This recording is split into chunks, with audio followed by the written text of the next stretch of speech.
Well, hello ladies and gentlemen. So, today I want to talk a little bit about some of the gear that I use. One of the things that I notice, excuse me, off, off, Jenna, off. You're killing me. Lay down. Stay. Lola, you want to come over here? You can lay down. Nope, Jenna, you stay. Stay. Lola, lay down. Stay. Sit. Sit. Hey, sit. Alright, ladies and gentlemen, so today I wanted to talk a little bit about some of the gear that I use. Off.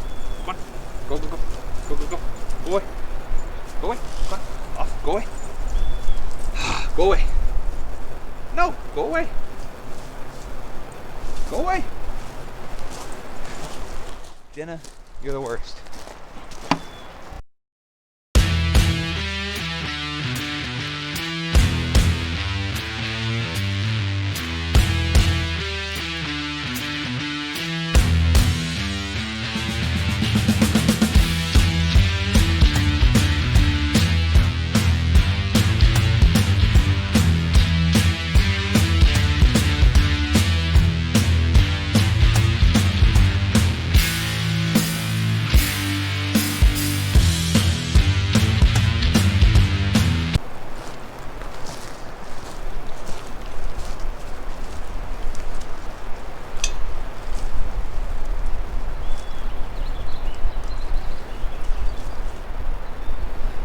Alright, ladies and gentlemen, so I wanted to talk a little bit about some of the gear that I use.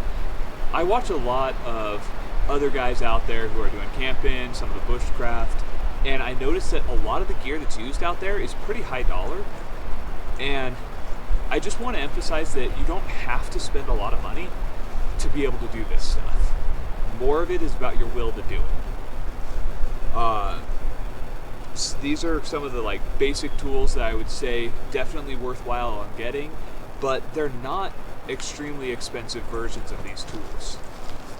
This right here is a fiberglass handled axe that I actually got from Harbor Freight, and I'm pretty sure I got it on sale for less than $20. I've had this axe probably for 5 years. And you know, we got some rust, every now and then I clean it up, but I've used it for a lot of things. It's still got a decent hold on the top. I'm not worried about this having any issues.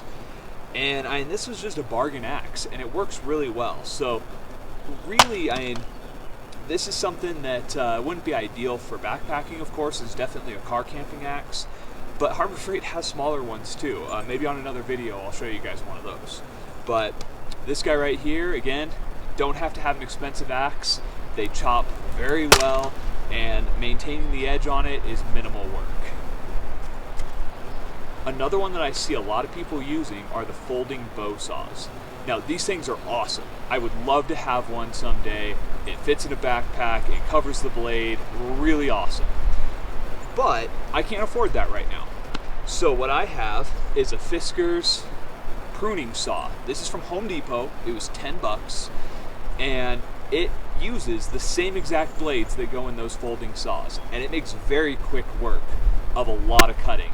Maybe I'll slide in some cuts into the video here so you can see how well these things work.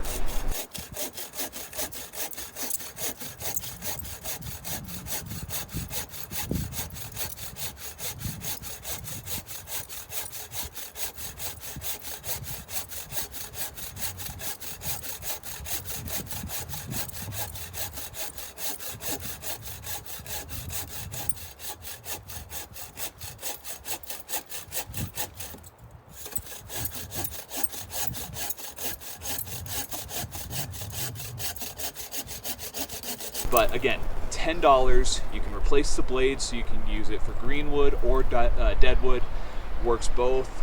It comes with this little plastic cover for the blade, which honestly this is the least favorite part about this thing. It's a pain to get on and off, but it works.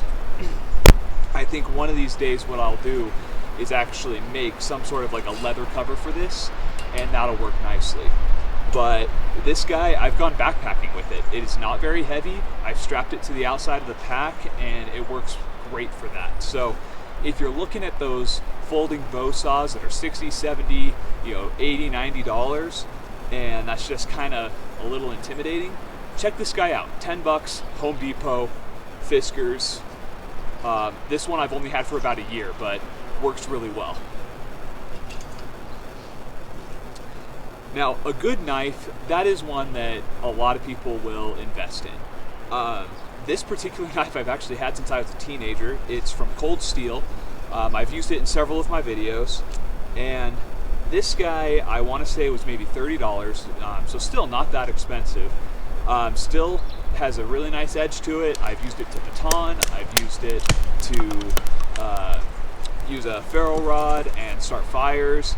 And the finish on the blade started out with this black coating.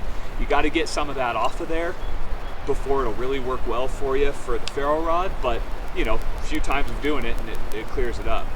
Another one from Cold Steel that I'd highly recommend is the Bushman, which I don't have that with me on this trip, but I will show that to you guys another time, because that's another solid knife from Cold Steel, and I want to say that it's only $25 maybe.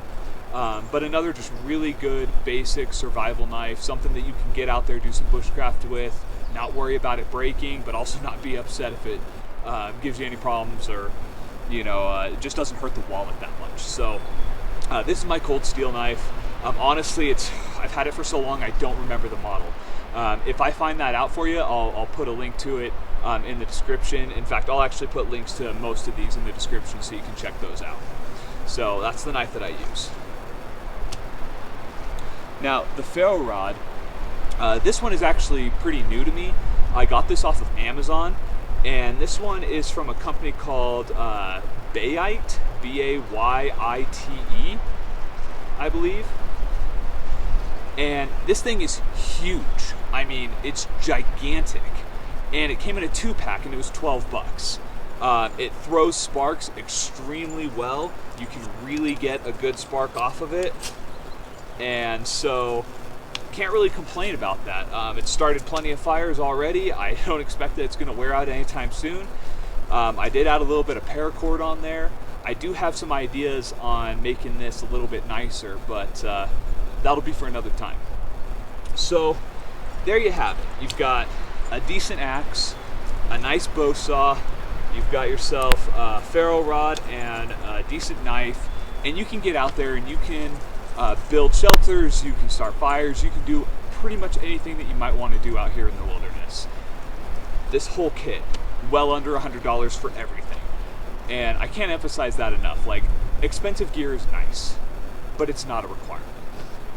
So, thanks for checking out this video. I'll definitely try and show you guys some more of this gear in action.